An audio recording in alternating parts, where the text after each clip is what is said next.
지금 다운로드 받으세요. Attacking that planetary really did cost him, and TUI just finished it out in a beautiful manner.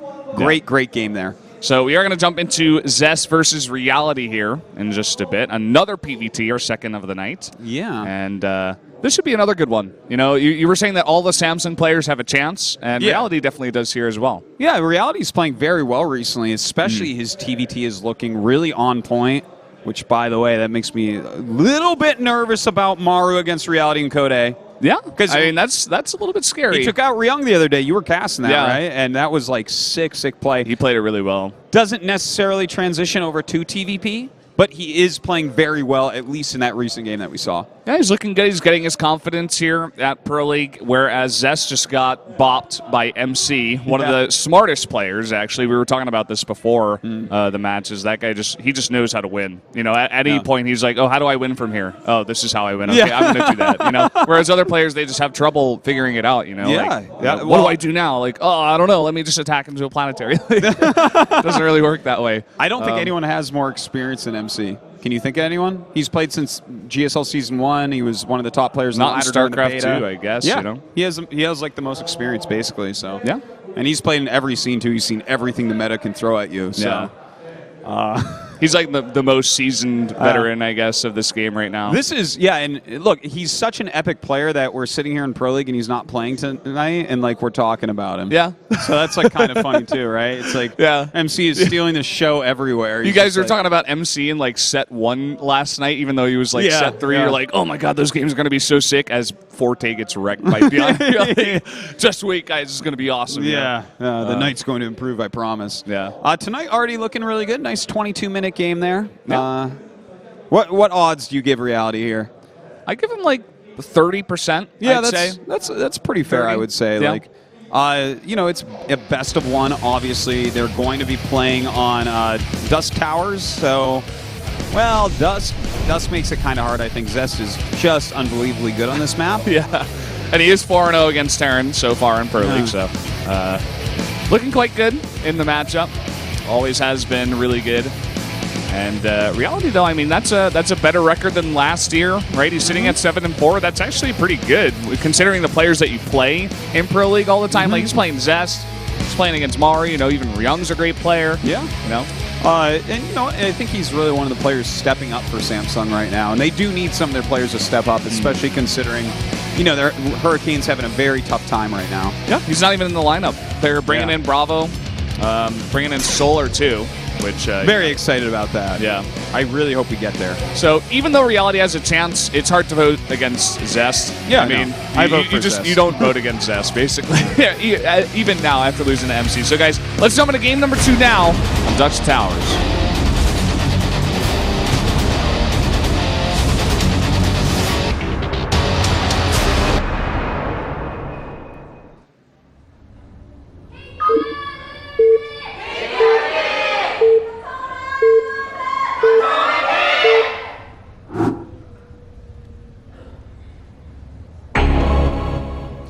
Up here in the top right in the red for KT Rolster, the best Protoss in the world, it is Zest. So good. Down in the bottom left in the blue for Samsung, it is Reality. He's also really good. Yeah, man. All right, Zest. Show us your stuff. Always a pleasure to watch him. Yeah. The guy is so strong. Like, we've never actually had a player that was that far ahead of the meta, I think, in StarCraft 2. Like, when he started showing off the gateway style, it was like, whoa, this is some new stuff. But I will see what he goes with tonight. You know, is he going to play his predictable style? I think probably. But Reality should have something prepared for this. Let's not forget. I mean, he has, like, basically the best coach you could ask for to find a way to kill Zest, which is Stork. Yeah, I mean, Stork himself, a Protoss player. You're getting a lot of feedback from that kind of thing. Stork knows when Protoss is going to be weak, when you should attack, what you should abuse, timing, stuff like that. And he's just a fantastic coach in general as well. So I think this is going to be a bit of a longer one, right? Dusk Towers always lends itself to these, you know, drawn out, you know, 3, 4 base, even 5 base games. So it's super hard to kill somebody on this map, especially someone like Zest, where you just can't damage them early. So I wouldn't imagine it's going to be a very cheesy build from Reality. And of course, Reality has played countless very long games, as you quite well know, Valdez. Oh, yeah. Me and Wolf were on this exact stage on, I think it was December 2014. Yeah. And, yeah, we were here for about an hour and a half, yeah. but the game time was like 2.5 hours. It was insane. It was. And then they played a regame, which was 50 minutes long game time, so. And yeah. The funny thing, I mean, guys, if you haven't seen that match, it was actually an epic match that had to end in a draw. Soulkey versus Reality. Yeah, it was on Star Heart of the Station. Storm. Yeah. There was like a big hole in the middle of the map, and there were swarm hosts against mech. And they just chasing the swarm hosts around and around and around.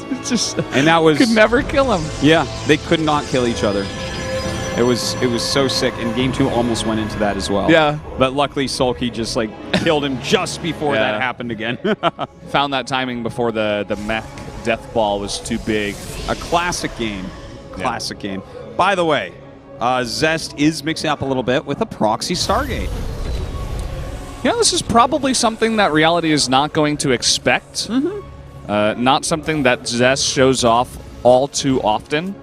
And can definitely get you a lot of damage early on, especially when it's proxy. It's pretty close, too. I like that position. It's a pretty hidden spot. Like, you wouldn't normally even really look there. The common proxy spots you're much more likely to check. So looks like it's going to go towards that back natural first. And a siege tank is on the way, not a cyclone. So definitely have to point that out. If it was a cyclone, you'd have a much better time defending against this. And if it were a cyclone, that would be Gumio in the booth, not Reality. Like, Gumio just makes a cyclone every single time. Yeah. So, some other Terrans are doing it too. Bravo. Yeah, Bravo. Those two. He's the other guy, yeah. They're the cyclone guys. Yeah. I like it too. I think it's a really cool style, and it helps a lot against builds like this. So look at this. He has one Oracle out, a second on the way. I don't think it's going to fly by that depot, just barely. Yeah, squeaks by. And the Marines go outside the base. Oh, there's nothing in the back door. Painful. Oh, my God. Oh, a little bit of mismicro there by Zest, but still getting good damage so far. Gets a mule, lost my time, 2 SCVs. Look at this. I mean, he's trying to drop out Marines to chase the Oracle. Unfortunately, the micro wasn't super on point there for Zest, so he only gets 4 SCVs, but getting a nice bit of damage, not bad.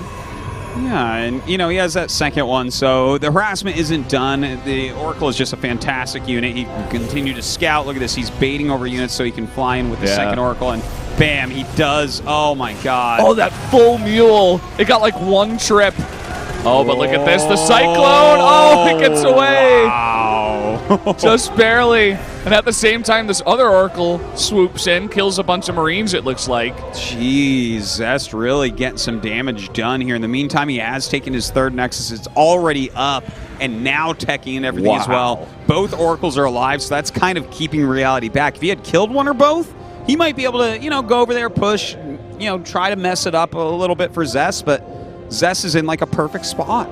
Yeah, I mean, that Oracle got a lot of kills on the Marines, so I think it killed 4, because it got 4 SCV kills to start, and it had 8 kills once we got to look at it. And looking at Reality's army now, he has a Cyclone, a tank, a medevac, and 6 Marines. You're not going to push across the map anytime soon. He's getting his third base so late compared to Zest, and it's not even at the third base location. He's going to have to fly that over. And Zest is just getting all the techs in the world. He is like so far ahead in this game. Yeah, this is the type of situation where you don't expect Zest to ever fall behind. Oh, yeah. And that kind of tells me more and more that Reality should be trying to push for a long game. Absolutely no way that he's going to finish Zest off. So if he can turtle up, if he can stay alive, see, that's the tough part, though. Zest macros so fluidly with this type of build that he's going to have enough units to deny a third base for sure. Yeah, I mean, he's going to park himself at the bottom of that ramp. He's already got a Void Ray, too. It looks like that's just for Liberators. He wants to keep that at home and defend and make sure he doesn't die to anything like that. But he's got these Adepts over here. The Oracles are sticking around, always threatening, keeping the units back in the base. Yeah, he just cannot even afford to try to take his third quite yet. Notice that Reality is adding a couple eBays, kind of getting all the upgrades. To win this game, it is a long way away for Reality. It is a long game of defending a lot so Zest doesn't kill you. Yeah, and look at this. Third base up for a while now for Zest. He's making 5 more gateways. Dark Shrine, too. It looks like he wants to put Dark Templar with that Warp Prism into the back door. Let me check if there's actually a turret back there. No turret, even though there are 2 engineering bays. So, I mean, Zest likes to mix in the Dark Templar quite often, so I would like to see him, maybe just add a couple of turrets, and there he goes. He's beginning to add them. Yeah, I think he's going to need some anyways, because there's no doubt that Warp Prism play is coming. Like, every good Protoss is going to be trying to harass you, especially as you expand out. Zest, at the moment, getting into his blink, already has that Glaives upgrade, taking that 4th base as well. Marching across the map, I don't think he's going to try to kill right now, but he does have a hell of a lot of gateways. Yeah, that he does. He can definitely put on the pressure. Here we go. Warp Prism coming into the back door. 1 turret is not going to do it. And here come the Adepts. That Dark Shrine is about to finish, too. Looks like he's not going to wait for it. He's just going to warp in more Adepts. Oh, man, that is really rough. In the meantime, he is hitting the front as well. Liberation zone's going up. It looks like he's pretty safe up there. Yeah, and look at that. He threatens it. He shades up the ramp, but he doesn't actually commit to it. And he's just fighting against this bio. Like, he has enough Adepts to just do this. And he's going to warp in more. He's like, okay, man, you're never going to take this backdoor base ever again. This is mine now. This is Protoss territory. He's going to drop a Nexus there soon. No, man, he just, look at that. Shades on top of the army of Reality. He just has no chance. Yeah. Reality has to pick up in his own base. He's like, I got to get out of here. My harass in my own base is not working out. Here we go. I mean, it's going to be hard to fight against this, obviously. With he just doesn't have the units. Yeah. He is just so far back. Look at this. He's warping everything. He's warping in Stalkers back here. Are you kidding me? When's the last time you saw something like that? Zest just does this to people on Dust Towers. He did something like this to Hush, where he went Phoenixes and began lifting up Blink Stalkers, and Hush just like couldn't even walk in his own base. This is like what's happening in this game too. Reality's like, I guess I just can't even live in my own base. Yeah, it's not his base anymore. Look at it. They walk out. They came in through a prism. They're going to walk out the front door after killing so much. He had to lift his backdoor base. There's Stalkers back here, DTs. I can't believe he's warping Stalkers back here. This is like a shocking thing that I'm watching. I have never seen someone warp in all of that and then warp in Stalkers as well. It's like so weird to see. Yeah, I mean the Stalkers obviously not going to do too well against this bio ball, but he doesn't have a backdoor base. He no longer has a 3rd base. He's lost any defense he has, and that's just going to be Zest strolling up into his base and bopping him, man. This was so one-sided. This was so ridiculous. Zest is playing with that Bop It toy right now. He's not even playing against Reality. Spin it. Whack it. Pull it. Yeah. And at the end, bop it, and poor Reality goes down. He just scans all over the map. He's like, okay, whatever. GG. Zest. Just doing Zest things and taking out Reality with flying colors. Yeah, that was kind of crazy, man. Wow. Oh, boy. Well, we kind of expected these first 2 matches to go like that. Those are like 2 of the best players in the entire world right now, if not the best 2 players. So, okay, 2-0 start. Yeah. Trust versus Bravo, though. I think that this one can really be a good match. Yeah, this is the one game that I actually expect Samsung to take. Oh, you predicted Bravo? Yeah, I took Bravo for this one. He's playing really well recently. His TVP is on point. His TVP is great. He has more experience than Trust. I feel like he's more reliable as a pick, I feel. Trust, I feel like he hasn't shown me that I can rely on him to, win consistently, especially in a weird spot like this, where Trust, he was 5-0, and then he felt the pressure that he just needed 1 win, right? Yeah. So maybe he's put the pressure on him now where he's like, I just want to get this 1 win, and if he's feeling any kind of that pressure, I think we might see some of those similar games when he went 0-5. It's good analysis, actually, because, you think you feel a lot of pressure in individual leagues, but when you're playing for your entire team and they're relying on you, and, he has a spot over, sick veterans, right? Oh, yeah. Like Jakji, Lucera, Lenok. But he's here to win, so with that pressure on his shoulders, he might fall apart. Guys, we're going to take a quick break, and we'll be back with more SPL.